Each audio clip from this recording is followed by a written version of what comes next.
Goeiedag jaar 4. Hierdie is julle leerpapier vir natuurwetenskappe vir die eerste kwartaal. Julle skryf op Woensdag die 12de Maart. Goed, ons eerste onderwerp is lewe en lewenswyse. Les 1 gaan oor die sintuigorgane. My oë en sig. 'n voorwerp weerkaats verskillende kleure liggolwe van voorwerpe af en die lig beweeg deur die pupil en lens in die oog in. Binne in die oë tref die lig die retina aan die agterkant van die oogballe en vorm 'n prentjie. 'n impuls word deur die oogsenuwees na die brein gestuur met inligting van die lig en die prentjie. Die brein interpreteer hierdie inligting en dra die boodskap aan die liggaam oor. Julle moet die skets van die oog ken, die lens, die pupil, die kornea, die iris, die lensspier, die sklera, die retina, die fovea en die optiese senuwee. Smaak word op hierdie dele van die tong waargeneem. Heel agter is bitter, aan die kante is suur en op die voorpunt en in die middel is sout en soet. Die smaaksintuig beskerm ons. Chemikalieë in kos moet in speeksel oplos en met die papiele op die tong in aanraking kom om 'n smaakstimulus na die brein te stuur. Die brein interpreteer die stimulus en dra die inligting aan die liggaam oor. My ore en gehoor. Julle moet die skets van die oor ken. Hierdie is die oorskulp of die buiteoor. Dan kry ons die middeloor. Daar is die auditiewe kanaal en die oordrom. Die binneoor het die half sirkelvormige kanale, die cochlea en die eustachiese buis. Dit is hoe ons hoor. Klankgolwe word deur die oorskulp in die oor ingekanaliseer. Die geluide gaan in die gehoorkanaal af tot by die oordromme. Binne in die ore vibreer die klank die oordrom. 'n stimulus word na die gehoorselle in die cochlea gestuur. Die klank word omskep in 'n stimulus wat deur die gehoorsenuwee na die brein gestuur word. Die brein interpreteer die geluide en dra die inligting aan die liggaam oor. Sensoriese organe in die vel. Die vel het 3 verskillende lae. Die epidermis, wat aan die buitekant is, die dermis, wat in die middel is, en die hypodermis, wat die diepste gedeelte is, waar die bloedvalte en senuwees is. Daar is 4 verskillende soorte reseptore waarvan jy moet weet. Termoreseptore, dit neem temperatuur waar, met ander woorde of dit warm of koud is. Onthou 'n termometer sê ook vir ons of dit warm of koud is. So termo is vir temperatuur, termoreseptore. Dan Meissner se corpuscles, hulle neem aanraking waar. So as jy met 'n veertjie aan iemand raak, is dit Meissner se corpuscles.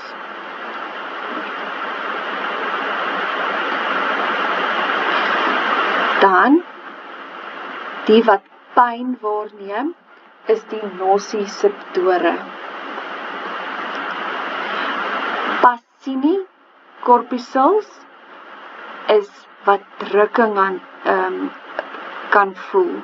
Met ander woorde, sien kyk hoe diep is hulle in die vel. As ek hard druk, dan kan hulle eers sê, o, ek voel iets. So hulle voel drukking. Wat gebeur as 'n persoon koud voel? Die reseptore in die vel kom in aanraking met die koue lug. Onthou, ons het gesê, dit is die termoreseptore. Die reseptore produseer 'n stimulus wat na die senuweestelsel gestuur word. Die stimulus word omskep in 'n impuls wat na die brein gestuur word. Die brein interpreteer die stimulus en dra die inligting oor dat die liggaam koud voel. My neus en reuksintuig. Lug word ingeasem deur die neus. Binne in die neus raak molekules in die lug aan haar agtige organe aan die agterkant van die neus. 'n Stimulus word na die reuksenuwee gestuur en in 'n impuls verander. Die impuls word na die brein gestuur wat die brein dan interpreteer. Die brein identifiseer die reuk. Die limbiese stelsel van die brein. Die olfaktoriese bulbus sit hier bo aan die agterkant van die neus. Hier is die neusholte. Die aromatiese stowwe, so iets wat ruik. En die olfaktoriese neurone. Goed, so wat gebeur? Wat het ons gesê? Die aromatiese stowwe, so iets wat ek ruik, gaan deur die neusholte wanneer ek lug inasem.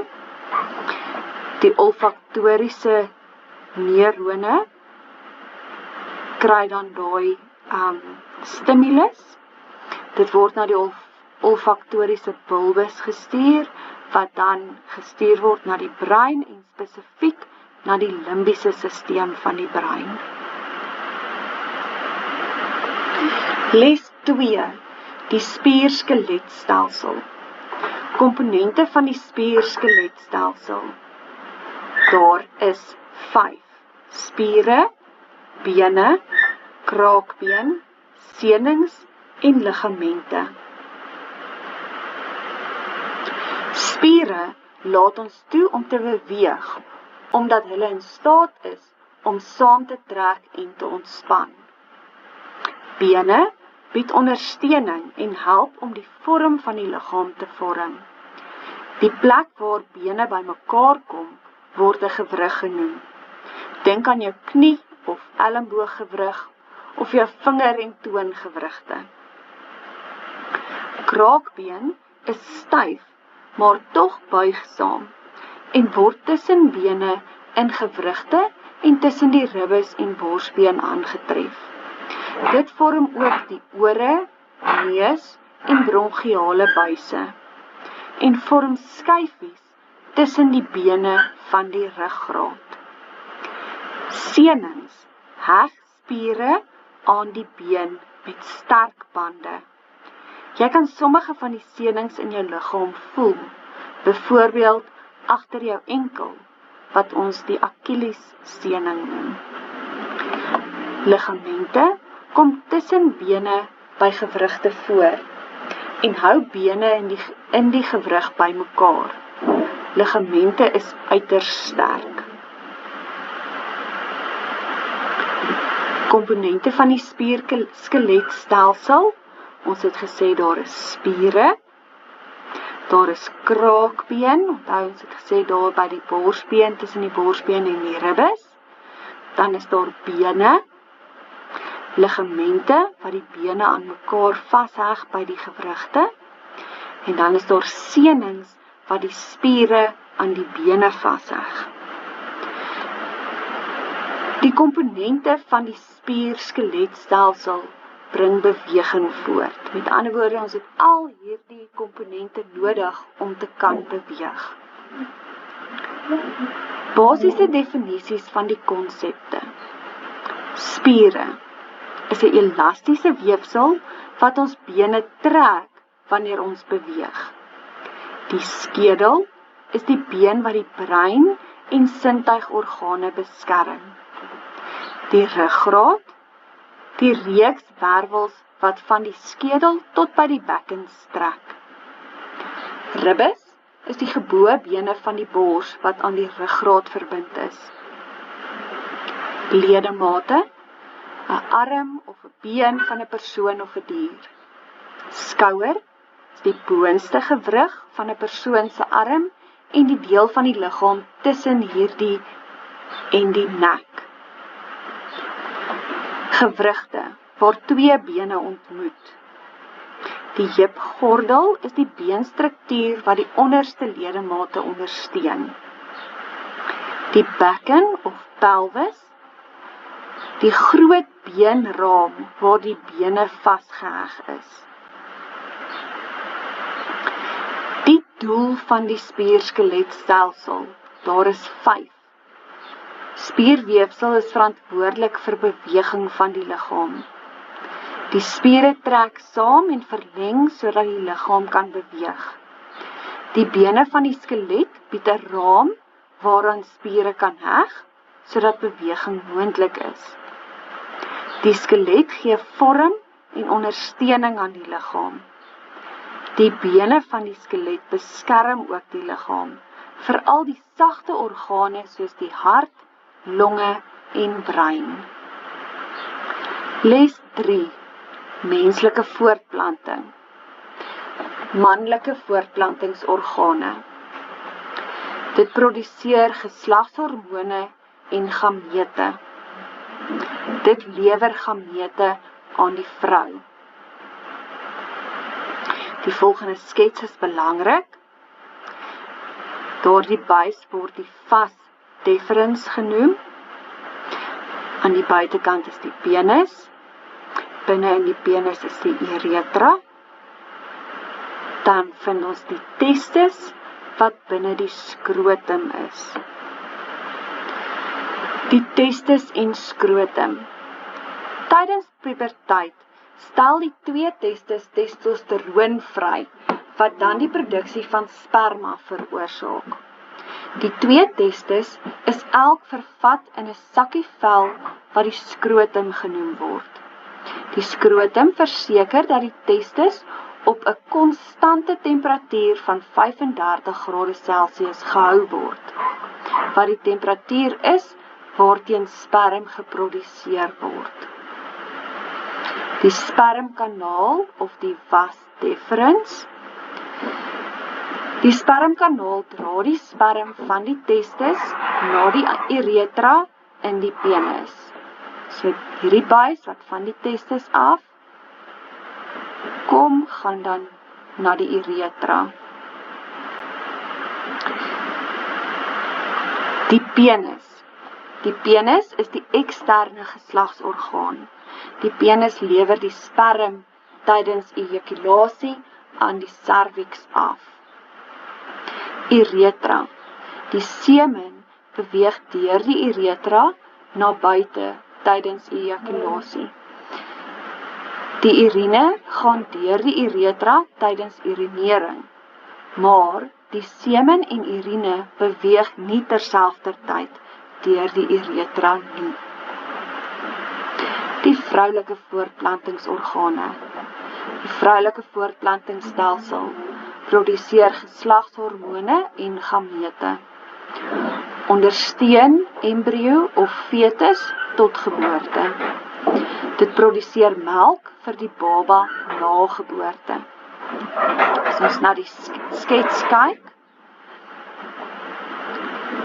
daardie buis word die eierduct genoem.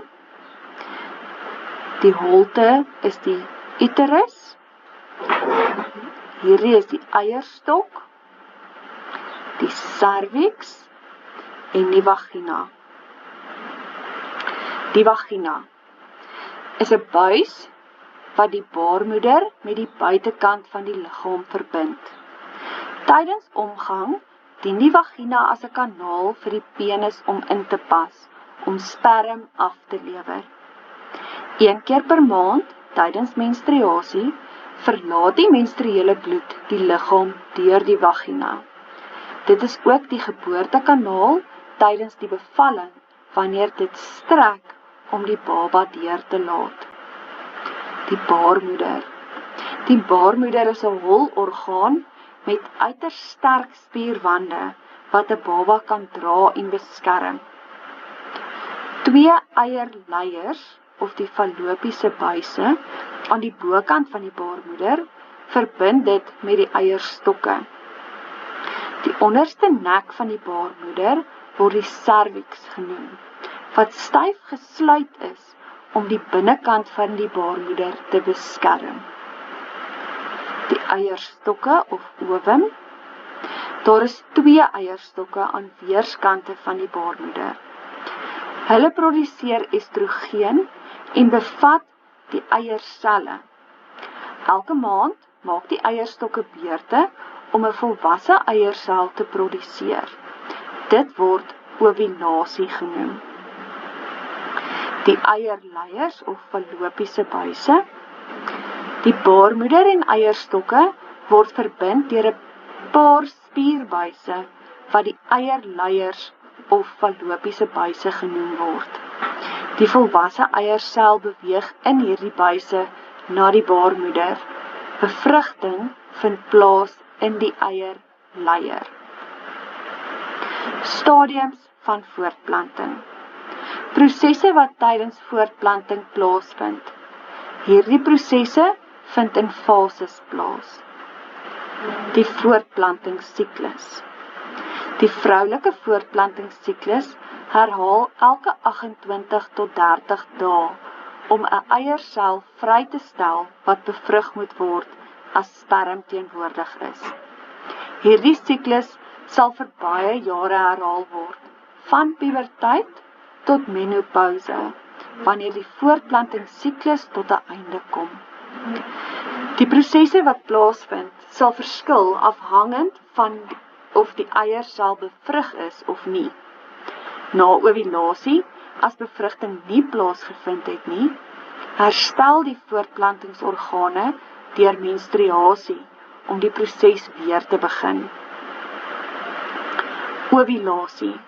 Elke keer per maand stel een van die eierstokke een volwasse eiersel in die eierstok vry.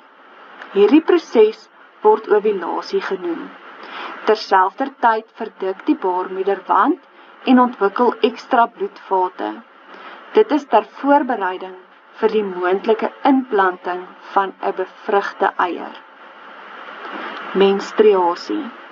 Wanneer daar geen bevrugte eiersel of sigoot is om in die baarmoeder in te plant nie, is die dik laag bloed en weefsel nie meer nodig nie. Dit word tydens menstruasie deur die vagina uitgeskei. Die hele proses word die menstruele siklus genoem en dit herhaal gewoonlik elke 28 tot 30 dae. Bevrugting. Tydens seksuele omgang penetreer die regop manlike penis die vroulike vagina. Dit word kopulasie genoem. Die manlike penis deponeer sperm in die vroulike vagina deur ejakulasie.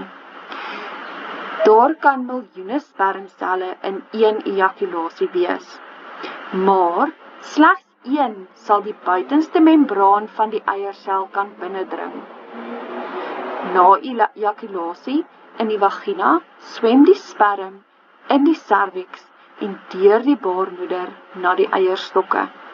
Sodra dit binne die eierleiers is, swem die sperm om die volwasse eier te ontmoet, wat uit die eierstokke vrygestel is en nou na die baarmoeder beweeg.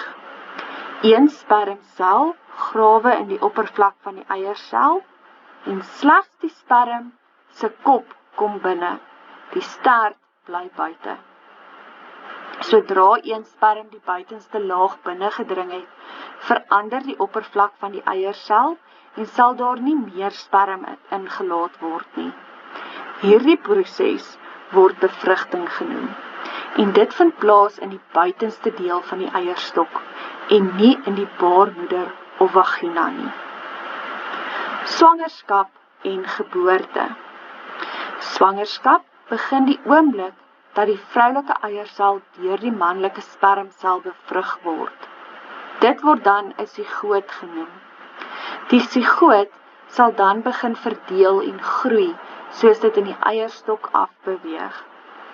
Dit sal dan in die baarmoeder voering inplant, waar dit sal aanhou groei. Die bevrugte eier word nou 'n embrio genoem en ondergaan seldeling oor en oor. Dit vorm 'n groep selle met die verskillende selle wat diferensieer om die gespesialiseerde selle, weefsels en organe te word waaruit die menslike liggaam bestaan. Waar die embrio in die sponsagtige, bloedvatryke voering van die baarmoeder inplant, vorm sommige van die groepe selle wat na bevrugting gevorm is, die placenta. Die placenta word deels deur die moeder en deels deur die embrio gevorm. Die embrio ontwikkel 'n naalstring om homself aan die placenta te heg. Die embrio kan voeding en suurstof ontvang en sy afval deur die naalstring en placenta verwyder. Die embrio ontwikkel en groei en word dan 'n fetus genoem. By mense is swangerskap ongeveer 40 weke of 9 maande. Ons noem dit die dragtigheidstydperk. Teen die einde van die swangerskap begin die baarmoeder saamtrek. Dit druk die kop van die fetus in die vagina of geboortekanaal. Nadat die kop verskyn het, kom die res van die liggaam redelik vinnig uit. Die laaste wat uitkom is die placenta. Invloede op die ongebore baba. Tydens swangerskap is getoon dat wat die moeder eet, drink en in haar liggaam inneem, die ongebore kind direk beïnvloed. Ander stowwe soos rook, alkohol en dwelms het 'n negatiewe invloed op 'n ongebore baba. Die placenta vervoer voedingsstowwe en suurstof na die fetus en verwyder metaboliese afvalprodukte en koolstofdioksied. Dit kan egter nie onderskei tussen voedingsstowwe en skadelike produkte soos nikotien, alkohol of dwelms nie. As die moeder hierdie stowwe tydens swangerskap gebruik, sal dit heel waarskynlik deur die placenta na die fetus gaan en die ongebore kind groot skade berokken. Swanger moeders wat alkohol drink tydens swangerskap, kan onomkeerbare geboortedefekte by hul ongebore babas veroorsaak. Dit word fetale alkoholsindroom genoem. Voorkoming van swangerskap en voorbehoedmiddels. Enige iemand wat seksueel aktief is en 'n ongewenste of onbeplande swangerskap wil voorkom, kan sekere voorsorgmaatreëls tref. Daar is 'n reeks verskillende voorbehoedmiddels wat gebruik kan word om swangerskap te voorkom. Daar is 4 verskillende tipes voorbehoedmiddels. Versperring. Dit verhoed fisies dat sperm die baarmoeder bereik. Hormonaal. Dit voorkom ovulasie en bevrugting by die vrou met behulp van hormone. Intrauteriene toestelle. Dit voorkom die embrio-inplanting. En sterilisasie. Deur chirurgie by mans en vroue wat permanent en onomkeerbaar is. Seksueel oordraagbare siektes. Seksuele omgang met baie verskillende persone is baie gevaarlike gedrag, aangesien daar baie siektes is wat oorgedra word deur die vloeistowwe wat by die seksuele daad betrokke is. Ons noem dit seksueel oordraagbare siektes, SOS'e. Daar is baie verskillende SOS'e, byvoorbeeld HIV-vigs, herpesvirus, syfilis, gonorrea en genitale vratte. Om getrou aan een maat te wees, beperk jou kanse om SOS'e op te doen. As jy weet dat jou maat 'n SOS het, kan hy of sy of mediese behandeling hiervoor kry en of jy kan die nodige voorsorgmaatreëls tref om te voorkom dat jy die siekte opdoen. Een van die gewildste voorsorgmaatreëls om die oordrag van SOS'e te voorkom, is dat die manlike maat 'n kondoom dra. Kondome kan egter breek en dit kan jou aan SOS blootstel. Jy moet steeds dus versigtig wees. Keuses rakende ongewenste swangerskappe. Baie vroue wat swanger raak, voel dalk dat hulle nie vir hulle ongebore baba kan sorg nie. Party voel dalk dat hulle nie die geld het om nog 'n baba te onderhou as hulle reeds ander kinders het nie. Wanneer tienermeisies swanger raak, voel baie dalk dat hulle nog steeds hulle skoolopleiding wil voltooi en nie ook 'n kind kan grootmaak nie. Ander vroue wil dalk nie die baba hê nie, aangesien dit moontlik die gevolg van verkrachting of bloedskande kan wees. Baie vroue het baie verskillende redes waarom hulle nie swanger wil wees of 'n kind wil grootmaak nie. Daar is natuurlik verskeie keuses wat hulle in so 'n situasie kan maak. Aanneming, waar die baba aan 'n ander gesin gegee word wat hom of haar wil aanneem. Laat die baba in 'n plek van veiligheid, terwyl jy anoniem bly. Die baba sal dan vir aanneming opgegee word. Ouerskap, hou die baba met die ondersteuning van die uitgebreide familie. Aborsie, beëindiging van die swangerskap deur die embrio uit die baarmoeder van die moeder te verwyder. Baie sterkte jaar 4, ek hoop julle leer lekker.